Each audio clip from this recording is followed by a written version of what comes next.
بسم الله الرحمن الرحيم ولقد آتينا داود منا فضلا يا جبال أوبي معه والطير وألنا له الحديد أن اعمل سابغات وقدر في السرد أو واعملوا صالحا إني بما تعملون بصير ولسليمان الريح غدوها شهر ورواها شهر وأرسلنا له عين القطر ومن الجن من يعمل بين يديه بإذن ربه ومن يزغ منهم عن أمرنا نزقه من عذاب السعير يعملون له ما يشاء من محاريب وتماثيل وجفان كالجواب وقدور الراسيات اعملوا آل داود شكرا وقليل من عبادي الشكور فلما قضينا عليه الموت ما دلهم على موته إلا دابة الأرض تأكل من سأته فلما خر تبينت الجن أن لو كانوا يعلمون الغيب ما لبثوا في العذاب المهين صدق الله مولانا العظيم.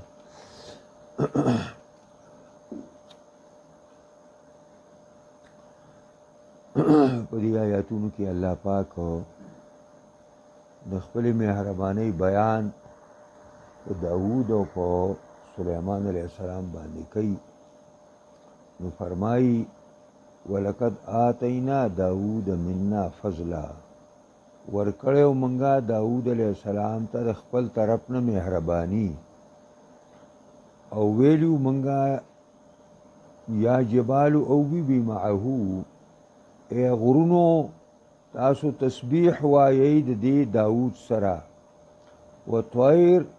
او دا خبره منګه مارغانو ته کړې وه چې تاسو د داود علیه السلام سره دا تسبیح وایي. وألنا له الحدید، او نرمه کړې وه ده ته منګه اوسپنه، او منګه ورته دا ویلي چې ان اعمل سابغاتنا، سازوه ته کلاو صغرو لره، وقدر په سرد او اندازه لګوه په اودلو کې، او وعملو صالحا، کوي تاسو درست عمل، انی بما تعملون بصیر، یقینا زه په هغې باندې چې تاسو کوئ عالم او پوه.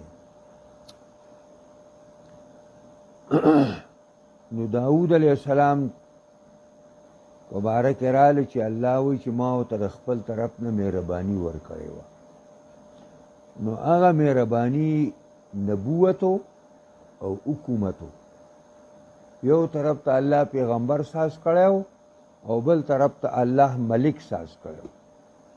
بادشاه. نو د فضلن نه مراد دلته دغه تفضل دی چې د نبوت په شکل او د حکومت په شکل وته الله ورکړی، او بل طرف ته ما غرونو ته دا خبره کړې وه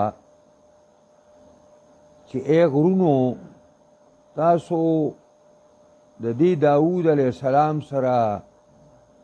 تسبیح وایي،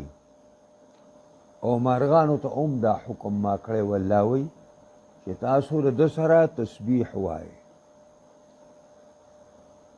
داود علیه السلام به کله کله به دې ځنګل ته به لاړ. نو ځنګل ته به لاړو،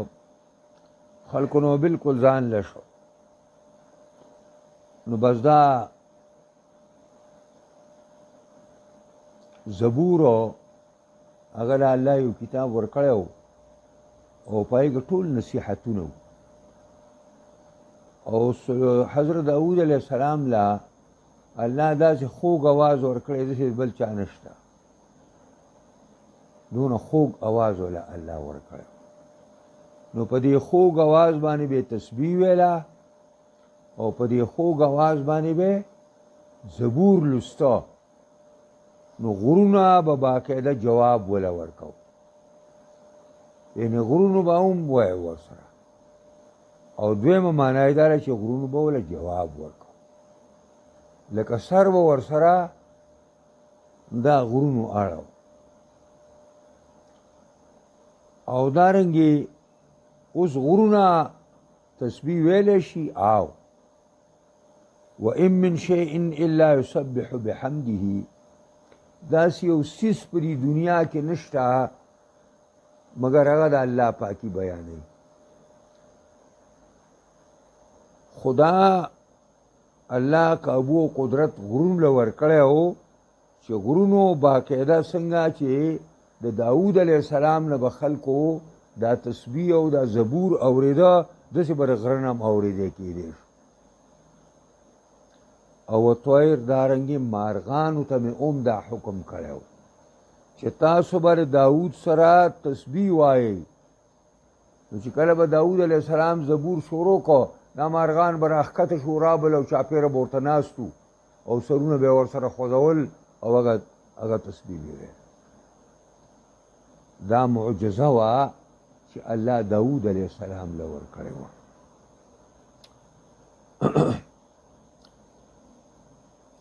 دا هم د الله فضل، دا هم په فضل کې شامل دی. او درېیمه خبره وَأَلَنَّا لَهُ الْحَدِيدَ، نرمه کړې وه ده ته مونږه اوسپنه. یعنې د داود علیه السلام چې به کله اوسپنه راواخیسته نو په دې لاس کې به یې داسې پسته شوه لکه ښکلې شوې خټه. دا خټه سړی واغږي که نه او سلیخناکه شي او مزیداره شي، داسې د سلیخناکې خټې په شکل باندې به دا د هغه په لاس کې پسته شوه. نو چې هغه به ترې نه څه سازول نو هغه به ترې سازېدل. داود علیه السلام دا عادت و چې کله به د شپې راووته نو په تیاره کې به یو ډډې ته ولاړ او خلک به پرې لار باندې تېرېده. نو تپوس پې ته کوو داود په تاسو کې څنګه سړی دی؟ نو خلکو به ویل چې دا خو یو ډېر عادل پیغمبر او بادشاه دی او زمونږ تمام کارونه برابر کړي دي او امن یې قایم کړی دی. خلکو به یې صفتونه کول. الله فرشته راولېږله، هغه هم تېرېږي داسې. داود علیه السلام ورته وایي داود په تاسو کې څنګه دی؟ اول ډېر ښه سړی دی، ډېر،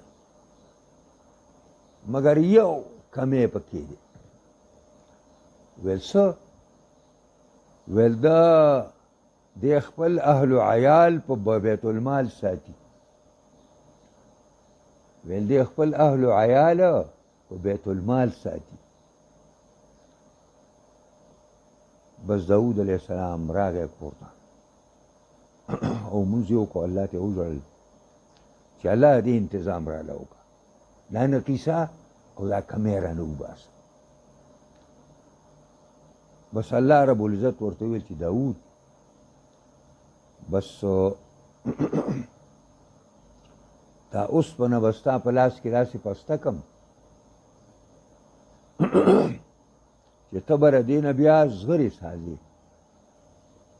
او چل ورته الله تعالی وښوده. امام رازي رحمت الله علیه دا لیکلي دي چې دا زغرې لکه داود علیه السلام نه مخکې وي، خو هغه زغرې هغه به د څادر په شکل باندې وي. د اوسپنې څادر به نبي احساس کړی او سړی پکې ورننوته نو قسمه قسم تکلیفونه به هغه ته. نو حضرت داود علیه السلام ته الله چل وښوده چې ته به داسې زغرې سازې چې هغه به د کړو نه سازي، د اوسپنې کړۍ به سازې او د اوسپنې میخونه به سازې او دا میخونه به ډېر نریم نه سازې او ډېر بې غټ هم نه سازې. او دا کړی چې دی دا به په یو انداز باندې ټولې سازي، په یو انداز باندې به سازي، او دا به اودې او داسې غټې سازه وه چې د سړي په ټول بدن باندې حاوي او شاته ورپسې راښکلی کېږي، چې که د لاندې نه څوک په ستا په خپه باندې په نیزه ګزار کوي یا په غشي ګزار کوي نوم نه لګي بکې. او په دې کړو کې پوره کوشش وکړه چې دا داسې سازي شي تنګې چې په دې کې غشې هم نه ننوځي، او ورته الله وویلي چې انعم الصالحات سابغات، سازوا کلاو کلاو زغري، د سابغات معنا کلاو چې په ټول بدن د سړي باندې حاوي او ټول بدن یې ول راګیر کړی، کم سړی جنگ کوي نو چې د هغه ټول بدن پې پټي، او وقدر پې سر دو اندازه لګوه په اودلو کې. اودل پېژنئ که نه؟ دا جولا چې دا جامې سازی او هغه معکود چې اوړي راولي دی ته اودل وایي. دا زموږ د پښتو لفظ دی اودل. نو ته دا اوده یعنې بیا دغه میخونه راله او د دغه میخونو په ذریعه باندې دا کړی ټولې د یو بل سره تړه.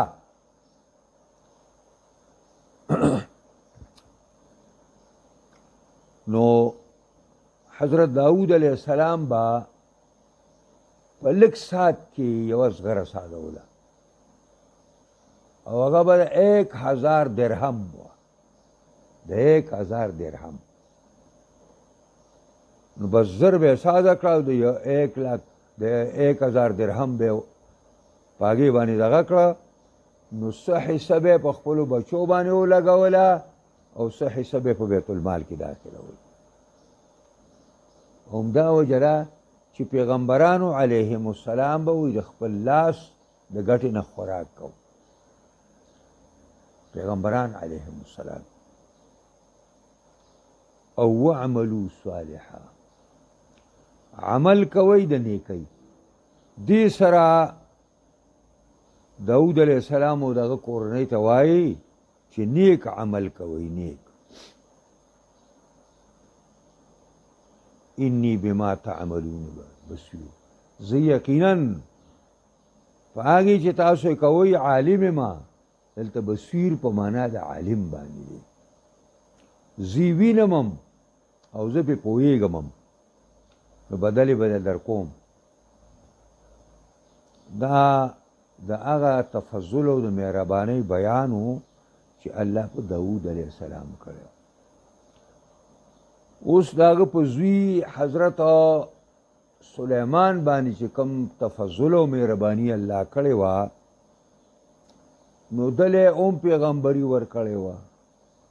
پیغمبري ورکړې وه، او دلې د پلار نه زیات وسیع حکومت ورکړی و چې په تمامه آباد ځمکه باندې دی حاکم و، په تمامه آباد ځمکه باندې. د سمندر نه چې څونه ځمکه دا اوچه خالي ده، په دې ټولو د هغه حکمراني وه.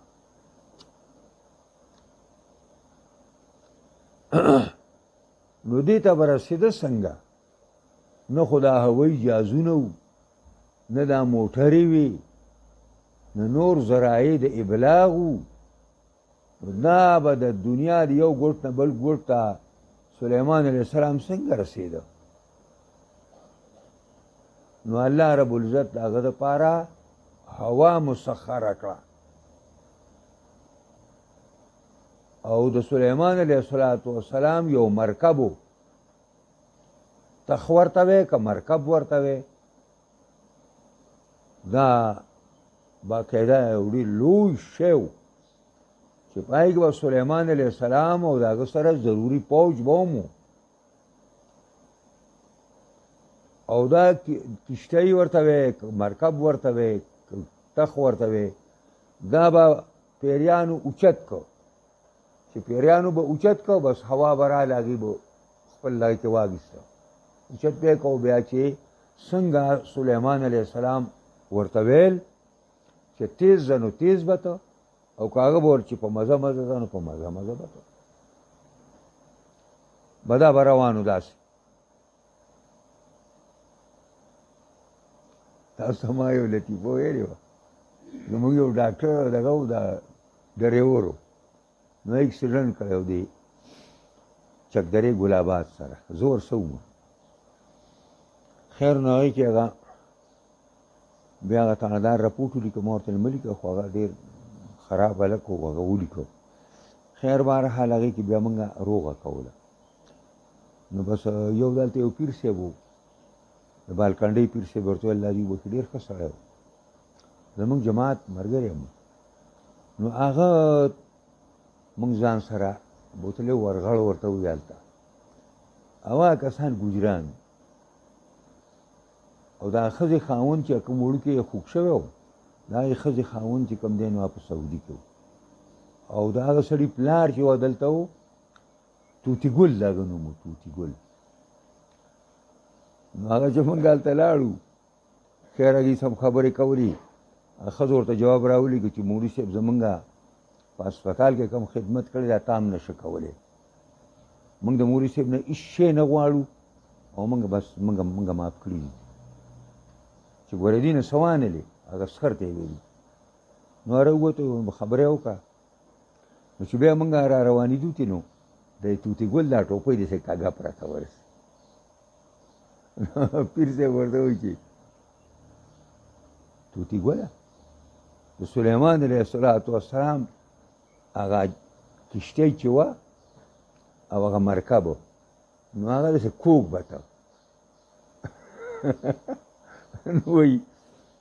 هغه الله ته وویل چې الله زما را دغه خو کږه روانه ده ویل چې ستا ټوپۍ کږه ده دغه زر دا ټوپۍ سمه کړه داسې یو لطیفه مې ورته پکې ویله چې د سلیمان علیه السلام د مرکب په باره کې وه نو ځکه وایي ولسلیمان الریح وسخرنا لسلیمان الریح تابع کړی و موږ د سلیمان باد نو ته وایې دونه ټوله ځمکه باندې به څنګه حکومت کوو نو دا جازونه اوس په زرګونو کاله وروستو د هغې نه ایجاد شو چې دا په هوا باندې خلک ځي پوهېږئ پرې باندې دا ډېر وروستو زمانه کې په زرګونو کاله وروستو ایجاد شوي دي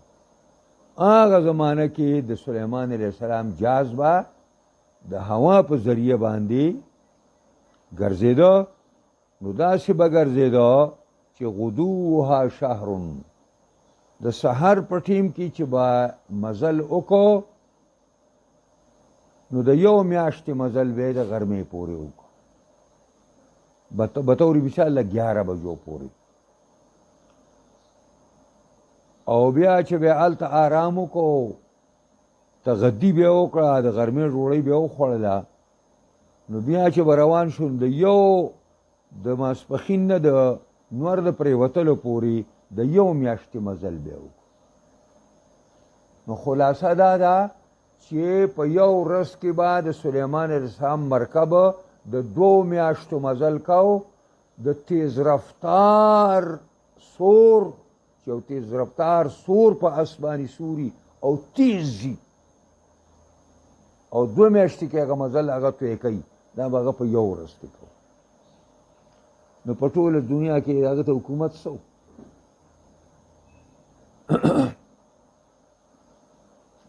غدوها معنا په سحر کې تلل د دی شهر یو میاش مسافتو ورواحها او د ورځې په آخر کې وچته نو شهر د یو میاشتې مزل به توی کو دا د سلیمان علیه السلام د کشتۍ او د مرکب بیانو چې الله تعالی هغه ته هوا مسخره کړې وه او د هغې په ذریعه باندې به هغه دا ټول اسلامي مملکت دا کنټرول کو واصلنا له عین القطر او بیولې وه منګه د ده دپاره چینه د تانبې د زیړو د پلار دپاره الله وسپنه داسې نرمه کړې وه چې د خټې په شان وه بغیر د دې نه چې تی پور ګرمه کې او بغیر د دې نه چې تی ورپسې سټک راوالې او په سندان باندې کېږي او ټکوې دا ټکول کول هم پکې نه و سره کول هم پکې نه و خود به خود به هغه په لاس کې پسته شوه او د پستې خټې په شان دي دقسې الله د هغه په زوی باندې الله وایي منګه د سلیمان دپاره بیولې وه چینه د تانبې او چینه د زیړو او دا به په میاشت کې وایي 3 ځله بهېدله او دا د یمن په علاقه کې وایي وه یمن په علاقه کې ځکه چې دا خو ټول د سلیمان علیه السلام د حکومت لاندې خبرې وي ټولې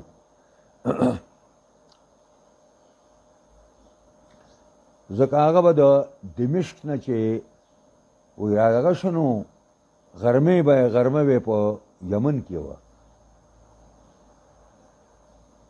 او کله به داسې دغه شو چې غرمې ته به پارس ته راغی او شپه به بیا په سمرقند کې کوله سمرقند دې طرف ته دی هغه شپږو ملکونو کې شامل دی کوم چې د روس سره مقبوض او آزاد شو نو شپه به بیا په سمرقند کې کوله دا ډېره لویه مهرباني وه د الله په ده باندې او ومن الجن او تابع کړي موږ د لپاره د پیریانو نه من هغه یعمل بین یدیه چې کار به کوله د مخې ته باذن ربه په حکم د رب د سلیمان باندې پیریان الله تعالی د هغه تابع کړي او د پیریانو واکې وله ورکړی او پیریان یې وله مسخر کړي او الله فرمایي ومن یزغ منهم چا چې به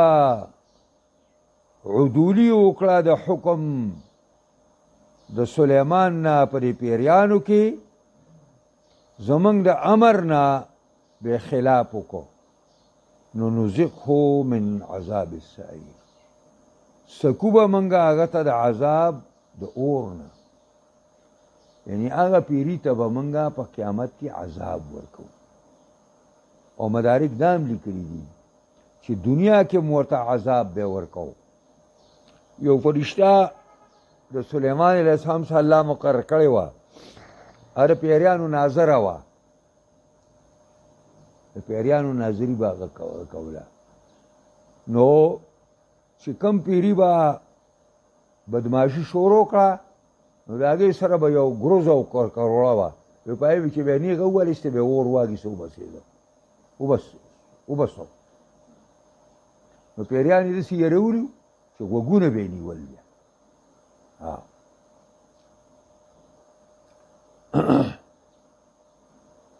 اوس دې پیریانو باندې به حضرت څه کار کو سلیمان یعملون له ما یشاء سازول با دې پیریانو د سلیمان علیه السلام دپاره ما یشاء هغه چې د هغه به خوښه شوه او دا من د بیان دپاره دی د هغه به څه خوښو من محاریبه محاریب مانا محلات او معنی محاریب مانا جماعتونه او محاریب مانا هغه عبادت خانی او کمرې چې د جماعت خواته بس وي او تماثیل او دارنګې سازول به هغه دپاره د بوتانو نه نو بعضې مفسرین خو وایي چې دا د حیواناتو بوتانو خو نه مسله عامه ده به د دغه پیتلو نه او د دغه زیړو نه به له پیریانو ښایسته ښایسته شیونه ونې سازولې، مارغان به سازول، او دارنګې چې کوم دی زمري به سازول، او داسې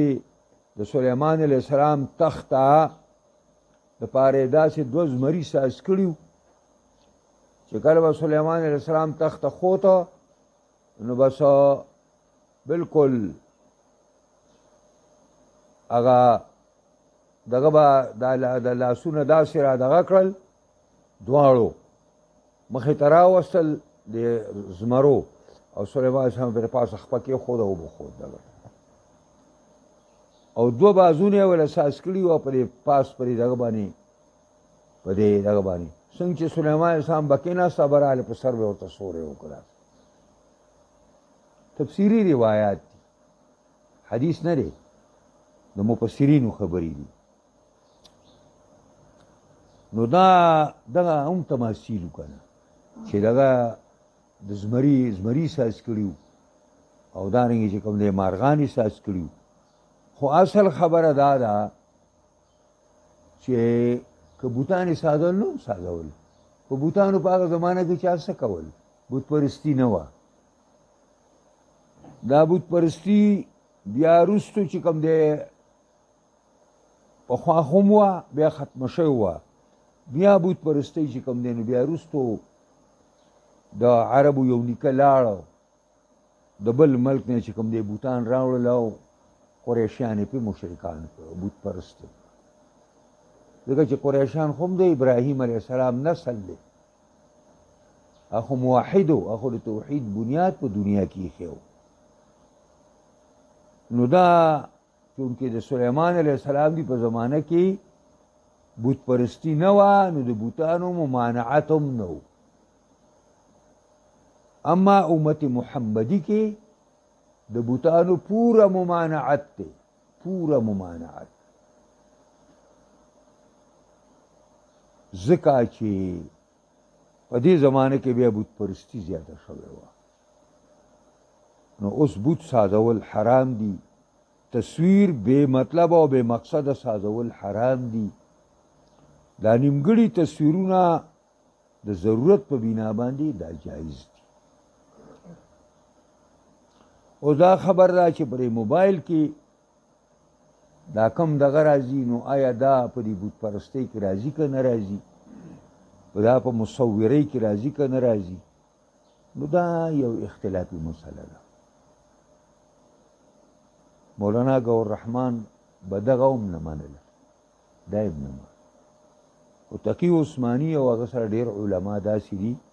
چې هغوی وایي دا په دې مصورۍ کې نه راځي. بهرحال هغه تصویر چې هغه پرنټ کېږي نو دا بیا خطرناک دی. بهرحال و جپانن او کاسې به وله سازولې. جپان د جپنې جمع د کاسې ته وایي. داسې کاسه به یې سازوله کل جواب چې هغه په شان د حوض باندې وه، لوی لوی کاسې وله د دې زړو نه به سازولې. او داسې هم تفسیري روایت دي چې لسو کسانو به هغه یوې کاسې ته کېناستل، ځکه هغه ډېر پوجونه مو. او وقدور الراسیات او سازول به یې د لپاره دیګونه راسیتون چې هغه به په نغرو باندې د پاسه ولاړو، هغه به د خوځېدو نه وي چې ته به یې راکوز کړې او وینځې به یې نه، دا به هم په دې نغري د پاسه احساس کړی د غري باندې به وبس داسې غټ غټ دیګونه چې یو دیګ به هم پوخ کړو د پوج یو بیا حصه به پرې مړېدله. ته وایې دونه دیګ به مي مال اوس هندوستان ته که لاړې نو اجمیر شریف ته ورشه، نو په اجمیر شریف کې اوس هم دیګونه ملنګانو باندې کړي او په نغرو باندې پراته دي، او هغه دغسې دیګونه دي چې هغه څوک د ځای نه خوځولی نه شي، د نغري نه راکوځوي نه، په هغه نغري پراته وي. او دا نظر و نیاز د غیر الله چې دا کم خلک کوي د هندوان اصل کې دا ډېر کوي. نو دا دغه د وریجو بوجۍ پکې څوک ورړی هغې نظر منلي، څوک راشي ټیمې منلې غوړي پکې ور واړئ، څوک د چوارو بوجۍ راوړي، څوک د چڼې بوجۍ راوړي، څوک د اوسکو بوجۍ راوړي. نو دا نظرانین مې دا پای کې چې دا کله ډک شي نو بیا ورته منجوران چې کوم دی او ملنګان لاندې اور کېږي او دې ته دا چې دا څه ورچوي نو دا په اندرپایه ورچوي، اندرپایه ورته ایښي او چې کله هغه پوخ شي نو بس بیا دا خلک راځي او هغه پس خورده ده که نه هلکه خورده ده وایي نو خوردې لپاره خلک راځي او هغه بیا په هغه دغه باندې ورته خیږي او بیا د هغه دیګ نه راړي او دا خلک یې خوځوي. نو دا داسې خبره نه ده چې ګینې دونه غټ دیګ چې هله ذهنه نه خوځېدو نه او دقسې غټ غټ دیګونه وو. مفسرین وایي چې هغه په اصاپیو باندې، اصاپي نغري ته وایي او د نغري هغه مرغونو ته وایي، مرغ. تاسو کله که نغری شته دغه نغري هغه ستاسو مور چې هغه درې سره ساز کړي او دا پتیله پرېږدي دې ته څه وایي؟ دې ته مرغ وایي. ښه په پښتو کې ورته مرغ وایي. یعنې داسې وخت به راشي حاجي صاحب که نه چې بیا به زموږ دا خلک د خپلې پښتو نه هم خبر نه وي. په دې بخاري کې ډېر دغه راځي، زه د خلکو ته بیا د هغې تفصیل کوم. هغه خبرې باندې زه وایم چې دا نوي مولیان مې پرې سره نه پوهېږي چې دا دې څه وایي، دا بخاري څه شی وایي. نو دا هغه دیګونه دي. او اعملوا آل داود شکرا، او دا مې ورته ویلي چې عمل کوئ ای کورنۍ د داود. خو مفسرین وایي داود پکې په خپل هم شامل دی. د شکر حکم هر چاته کوئ تاسو ای کورنۍ د داود شکرا، شکریه د الله وباسئ، د الله شکر ادا کوئ. او د الله د شکر معنا دا ده چې د الله نعمت اخري او د الله تعالی چې کومه طریقه درته ښودلې په هغه طریقې وخوري او د هغې بیا شکریه ادا کړي. نو شکر په خوله باندې هم دی چې سړی الشکر لله ووایي، الحمدلله ووایي، او په لاسونو په خپو په بدن باندې هم دی چې الله له عبادت پرې پاسه وکړي. او وقلیل من عبادی الشکور، ډېر کم دي زما په بندګانو کې شکر گزار. یعنی معنا دا ده چې زما بندګان ډېر دي او زما نعمتونه پې بسیار دي، خو شکر گزار زما په بندګانو کې ډېر کم دي. دی وجې نه تاسو ته حکم کوم چې تاسو زما د نعمتونو شکر ادا کوي. او د شکور عمده معنا ده چې د الله نعمتونه استعمالوي، د الله د تعلیم مطابق استعمالوي او بیا دا په دې نیت باندې خوري چې به د الله بندګي او عبادت کوم. فلما قضینا علیه الموت ما دلهم علی موته الا دابة الارض، کله چې فیصله وکړه مونږه په سلیمان باندې د مرګ، ما دلهم خودنه ونه کړله دې پیریانو ته علی موته په مرګ د سلیمان الا دابة الارض مگر دابة الارض وینو. دابة الارض مراد ویني دي. تاکلو من ساته چې خوړلې امسار ده. فلما خر کله چې سلیمان را پریوته تبینت الجنو په ډاګه شوله پیریانو ته، ښکاره شو پیریانو ته ان لو کانوا یعلمون الغیب، که زمونږ دا مشران پوهېدلی په غیبه باندې په پټو خبرو، ما لبثوا فی العذاب المهین، نو درنګ به نو تېر کړی دی پیریانو په هغه عذاب سپکوونکي او د مشقت او د تکلیف. دا حضرت داود علیه السلام چې کله وفات کېده نو هغه حضرت سلیمان ته وصیت وکړو. سلیمان علیه السلام د 14 کالو په عمر کې بادشاه شوی دی. پلار یې وفات شو او دی د هغه په ځای باندې ولی عهد شو او باچا شو او خلیفه شو. او د 300 کاله 350 کاله عمر ونه الله ورکړی 350 کاله عمر لیکن 14 کاله د په عمر کې نو او نو ټول د حکومت هم کړی په دنیا باندې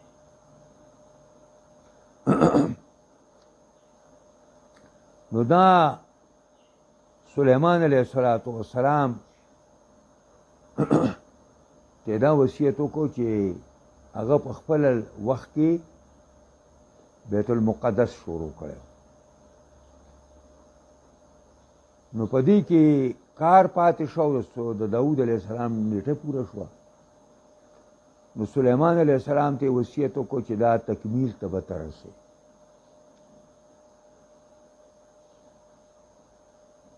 سلیمان علیه السلام د خپل حکومت نه چې شروع شو 4 کاله بعد هغه کار شروع کړو خو دا څونه موده چې دی ژوندی دی دا ټول کار شروع دی دا کار چلیږي داسې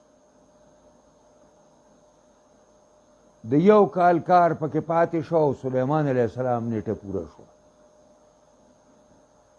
الله ته سوال وکړو چې الله 2 خبرې دي یو خدا بیت المقدس سازول پکار دي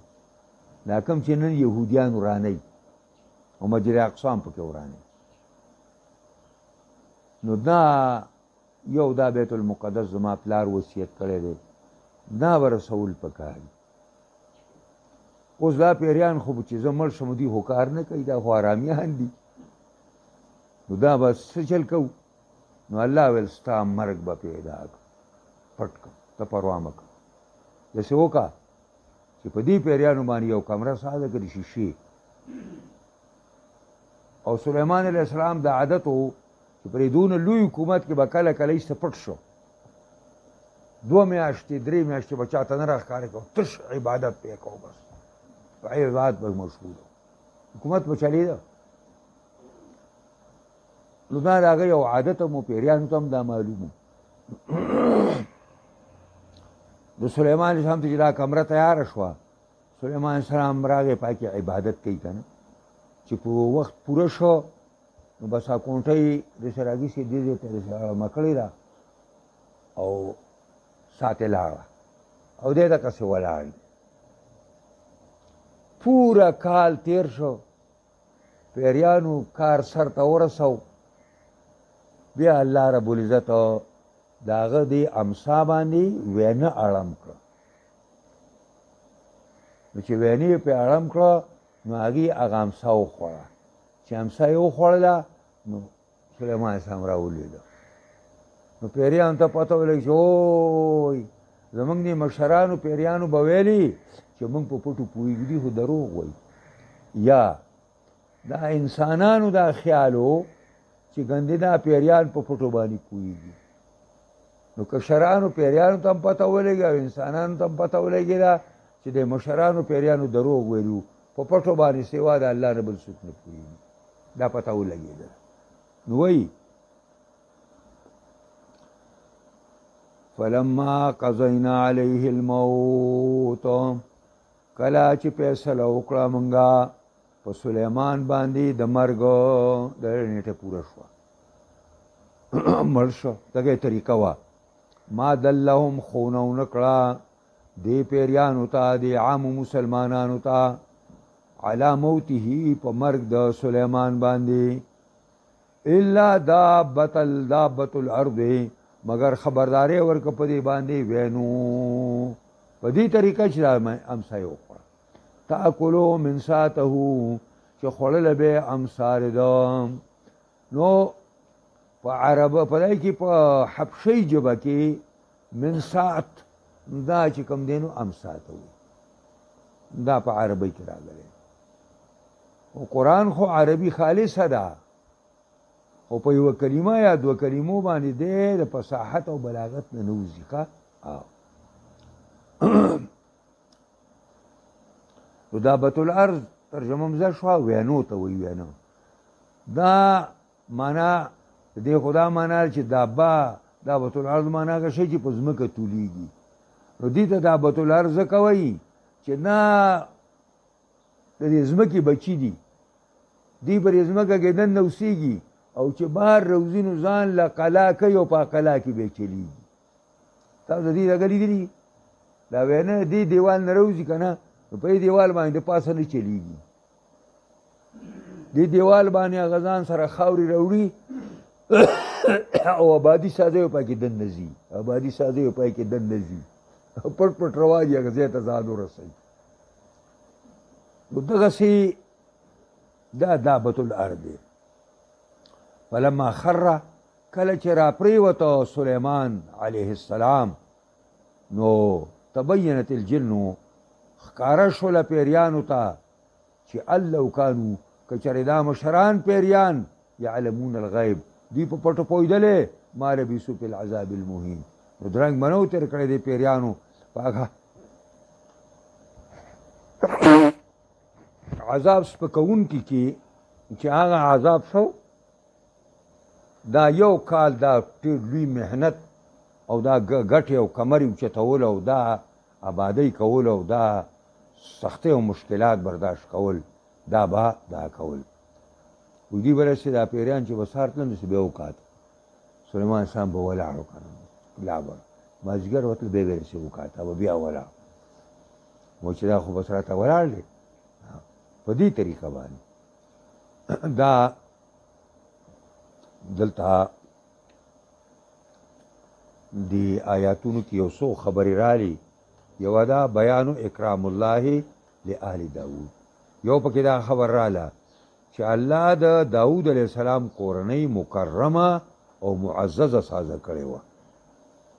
او وما وهبا داود و سلیمان من الآیات هغه معجزې چې الله داود او سلیمان دواړو ته ورکړې وي د هغې ذکر هم پکې راغی. او فضیلت صنع الصلاح جزایري وایي په دې کې بلې خبرې ته اشاره راله غوروالی د سازولو د وسلو و آلات الحرب او هغه سامان د جنگ لغرض الجهاد فی سبیل الله دا ډېر لوی کار دی چې د جهاد په نیت باندې سړی فیکټرۍ سازي کي او د جهاد په نیت باندې آلات د جهاد سازوي او دا جازونه سازوي، دا میزایل سازوي، دا توپې سازوي، دا بمونه سازوي او دا ټوپکې سازوي، دا کالتوس سازوي، دا تمانچې سازوي. دا ټول دا یو ډېر لوی زبردست کار دی. مولانا مودودي رحمت الله علیه دا خبره کړې وه چې دا موږ به څنګه د کفارو سره جنګ وکړو. موږ آلات حرب او آلات جنگ دا موږ د کفارو نه الو نو کفارو سره پې موږ څنګه وجنګېږو. په کار دا ده چې عرب زمونږ مالداران دي او په باقي اسلامي ملکونو کې انتهایی ماهران خلک موجود دي. په کار دا چې مسلمانان ځان لا د اسلحې فیکټرۍ سازي کړي. ښایسته تجویز ډېر پخوا دا مولانا ورکړی دی،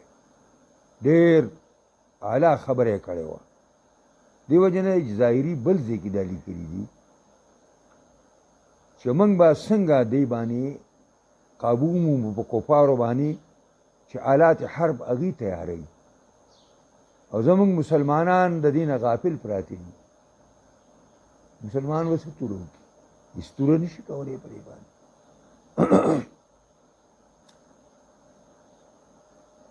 او ومركبة سليمان سبقت صنع الطيارات الحالية بالآلاف السنين. د سلیمان علیه السلام کوم جاز چې و چې په هوا به چلیده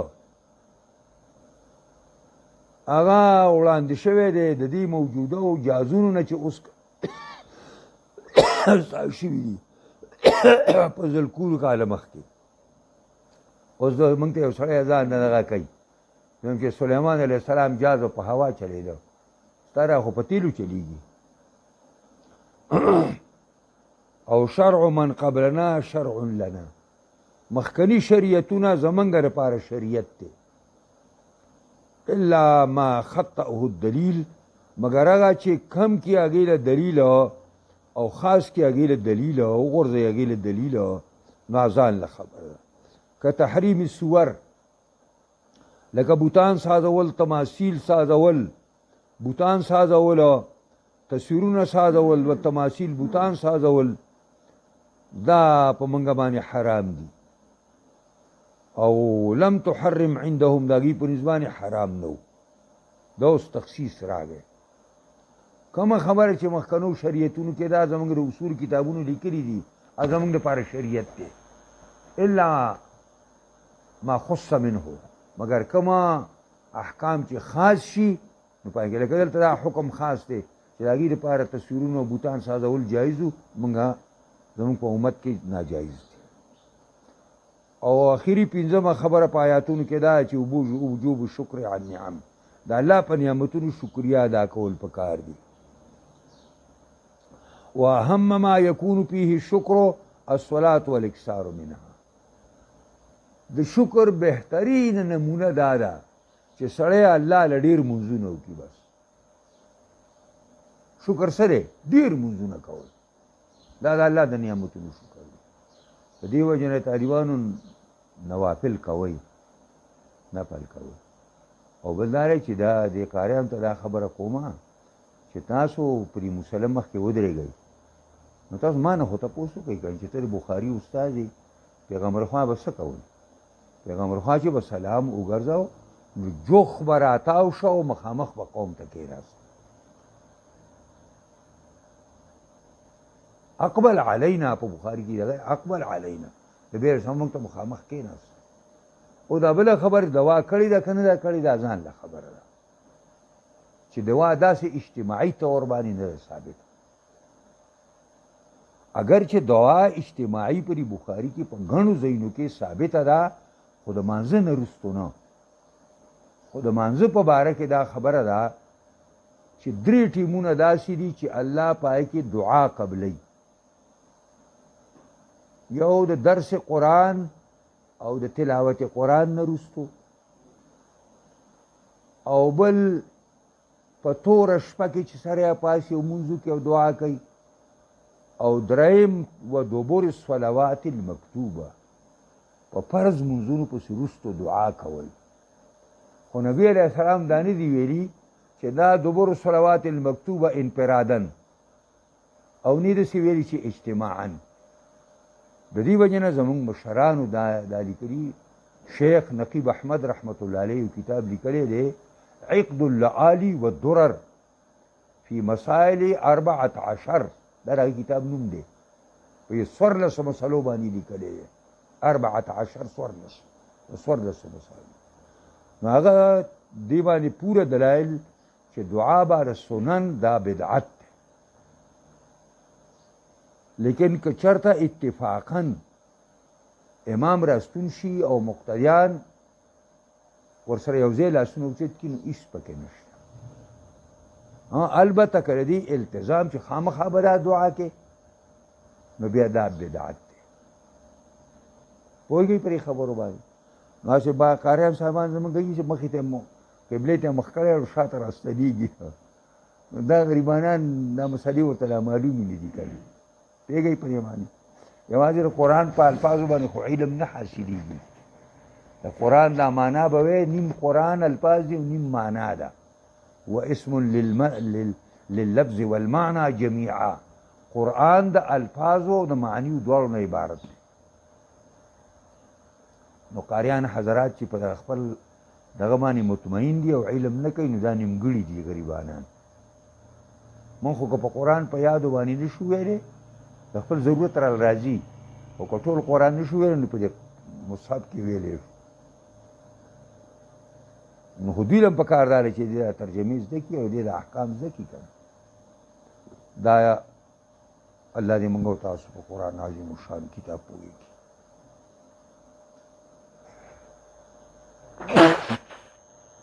زما